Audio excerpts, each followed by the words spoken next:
تو میں یہ عرض کر رہا تھا، بزرگ ضعیف آدمی تھے، وہ پودا لگا رہے تھے اپنے ہاتھوں سے، راشا بھی تھاری تھا، ہاتھ کامتے بھی تھے۔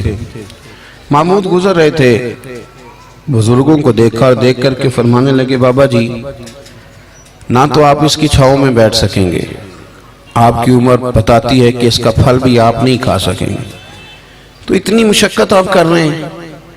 تو بابا جی مسکرائے اور محمود کی طرف دیکھ کر کے فرمانے لگے بیٹا میں پھل نہیں کھاؤں گا تو میرے پوتے تو کھائیں گے نا، اور میں نہیں چھاؤں میں بیٹھوں گا تو یہاں سے گزرنے والے مسافر تو بیٹھا کریں گے۔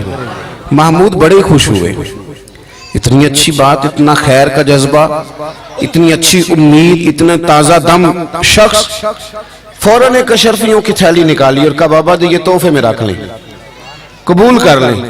بابا جی نے تھیلی تھامی اور مسکرا کے فرمانے لگے محمود آپ تو کہہ رہے تھے کہ آپ پھل نہیں کھائیں گے، میں نے تو ابھی لگایا ہی نہیں، پھل اللہ نے پہلے عطا فرما دیا۔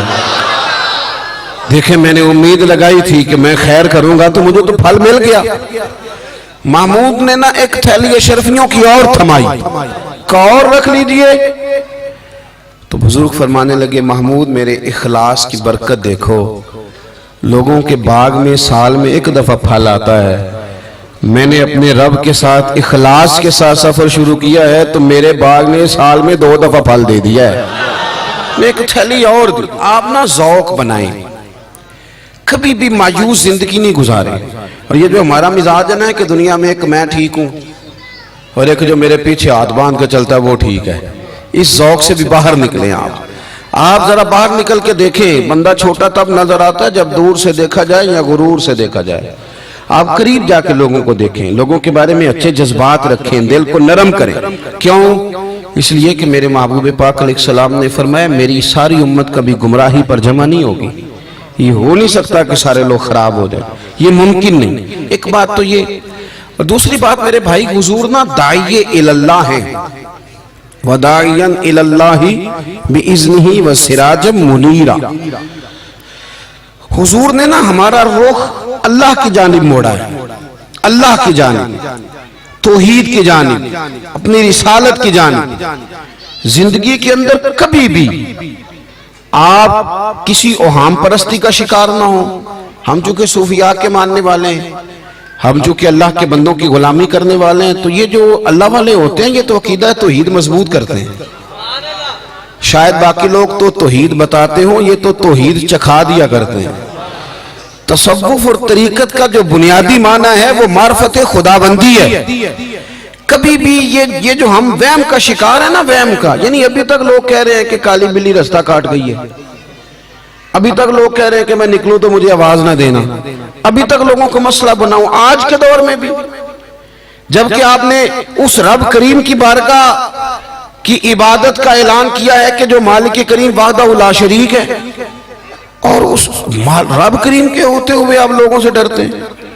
آپ انسانوں کے بارے میں وہم کا شکار ہیں۔ اتنا کچا نظریہ میرے رسول پاک صلی اللہ تعالیٰ علیہ وسلم نے نا ہمیں ان چیزوں سے باہر نکالا۔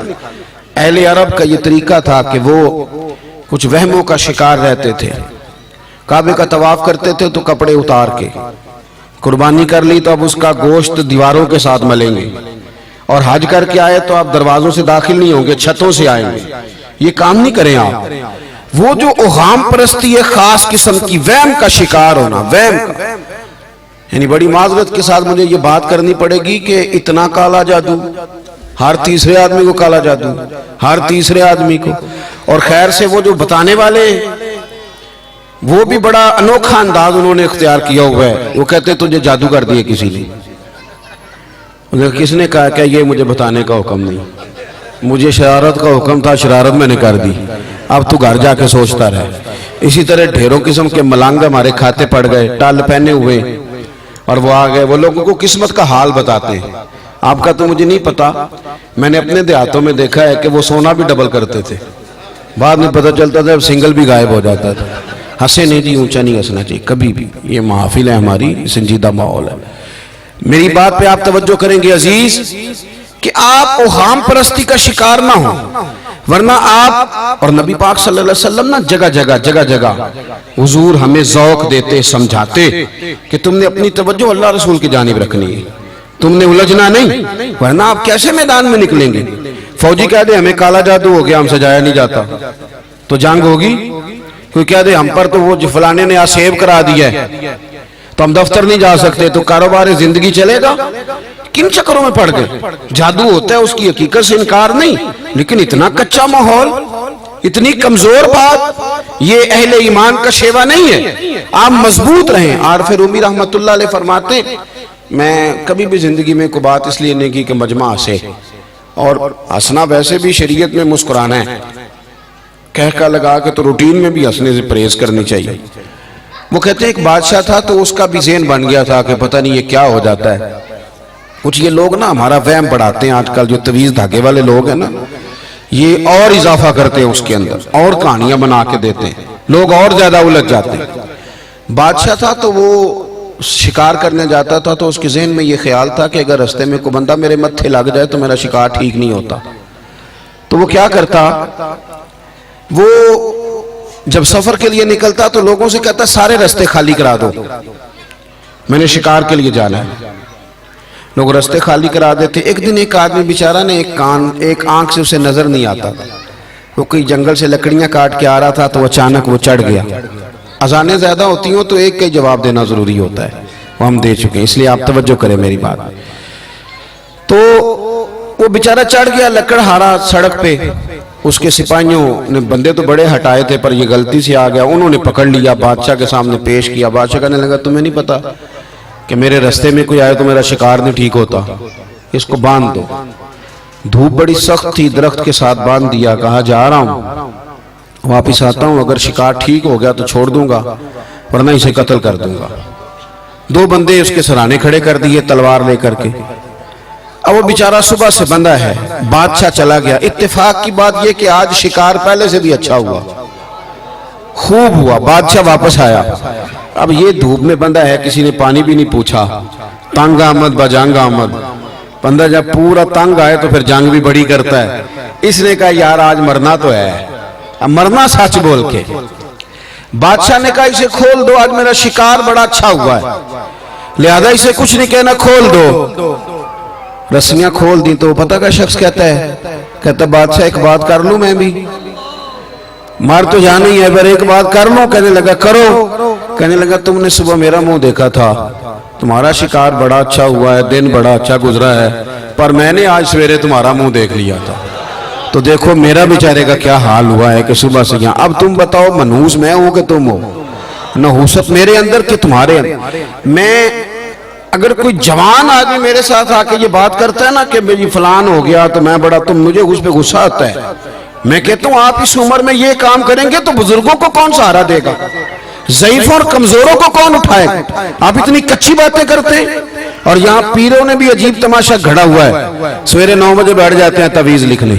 آپ قرآن شریف کا درس کب دیں گے؟ آپ حدیث پاک کب پڑھائیں گے؟ آپ ان کو اصول فقہ کب بتائیں گے؟ پیر صرف دین کا نمائندہ ہوتا ہے جس نے رب رسول کا دین پڑھنا ہے اور آگے پڑھانا ہے، جس نے لوگوں کو وہاں سے دین سیکھ کے آگے سکھانا ہے۔ باقی کیا معنی ہے چیزوں کا؟ اس نے صرف آسان کر کے جو ہمارے صوفیاء نے دیا آگے بات پہنچانی۔ دین سیکھنے سکھانے کا نام پیری مریدی ہے، اس کا کوئی اور معنی ہے ہی نہیں سرے سے۔ کہاں سے آ گئی یہ ساری چیزیں؟ حدیث سنیے، بخاری میں موجود ہے، مسلم میں موجود ہے۔ حضرت ابو ہریرہ رضی اللہ تعالیٰ عنہ فرماتے ہیں نبی پاک علیہ السلام کے صاحبزادے کا وصال حضور کی گود میں ہو گیا، گود میں وصال کر گئے صاحبزادے۔ حضور کو بڑی تکلیف ہوئی، آنکھوں سے آنسو آئے، سرکار روئے۔ صحابہ نے عرض کی حضور آپ بھی آنسو بہاتے ہیں؟ فرماتے ہیں میرا بیٹا کیا ہے، یہ آنسو محبت کی علامت ہیں، ورنہ میرے دل اور زبان پہ وہی ہے جس سے میرا رب راضی ہوتا ہے۔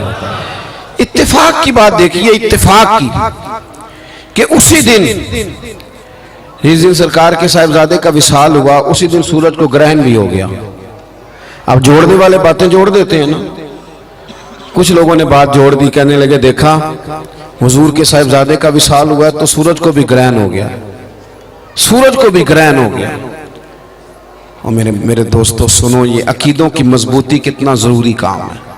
اپنے آپ کو فکری طور پر مضبوط رکھنا کتنا ضروری ہے۔ احمد مختار نبی پاک صلی اللہ تعالی علیہ وسلم نے اسی دن لوگوں کو مسجد میں جمع فرمایا، اسی وقت۔ صحابہ کہتے ہیں ہم بڑے پریشان تھے کہ حضور تو غمزدہ ہیں، نہ کوئی جہاد کی بات ہوگی نہ اور کوئی ہوگی، تو اس وقت کیوں طلب کیا؟ سب کو مسجد میں بلایا اور بلا کے میرے نبی پاک علیہ السلام نے خطبہ دیا۔ اللہ کرے آپ کو سمجھ آئے، یعنی اس دن جس دن صاحبزادے کا وصال ہوا، غم کی گھڑیاں ہیں، حضور نے سب کو مسجد میں بلا کے، میں بخاری مسلم پڑھ رہا ہوں، حضور نے فرمایا لوگو سورج اور گرہن کا لگنا اللہ کی نشانیوں میں سے نشانی ہے، سورج چاند کو گرہن لگنا اللہ کی نشانیوں میں سے نشانی ہے، جب یہ لگے استغفار پڑھا کرو، نماز پڑھا کرو، اللہ کے حضور حاضر ہوا کرو۔ فرمایا کسی شخص کے دنیا سے جانے کا اس کے ساتھ کوئی تعلق نہیں، اپنے عقیدے کو مضبوط رکھو، اپنے معاملات پر غور رکھو، کبھی بھی کوئی کچی بات نہ کرے، کوئی کمزور بات نہ کرے کسی موقع پر۔ ہم تو صوفیہ کرام کے جاننے والے ہیں، اور وہ لوگ تو اتنے مضبوط تھے نظریات کے، اتنے پکے تھے، تو ہر شخص کو کہتے تھے کہ دیکھنا تیرے دل میں غیر کا خیال نہ آئے، رب رسول کا خیال رہے۔ یہ اللہ والوں کا جو خیال ہوتا ہے، یہ چونکہ اللہ والے ہیں تو اس کو ہم غیر کا خیال